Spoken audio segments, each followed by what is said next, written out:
урматтуу МЧСтин өкүлдөрү да айтсаңыздар, веерный отключениялар азыр Кыргызстанда болуп жатабы, свет өчүп жатабы? Алмаз Акунжанович, сиз да отурасыз. Мен билгенде веерный отключениялар болгон жок. Болгон жок деп сиз элди алдабаңыз. Отключениялар болуп жатат да. Майнинг фермалар жабылды, жабылган жок. А бирок веерный отключение болуп жатканда, холодильниктер, бытовой техника күйүп кетип атканда, мамлекет тарабынан бир да холодильниктин эсебинен компенсация болгон жок. А биякта мыйзамда жазып атасыңар.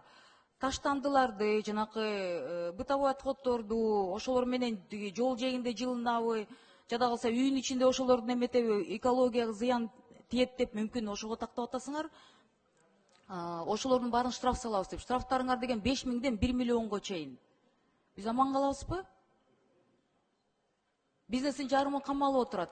Ооба, аман Калгандарын калабыз. штрафтар менен түйүнө жетейин деп атасыңарбы?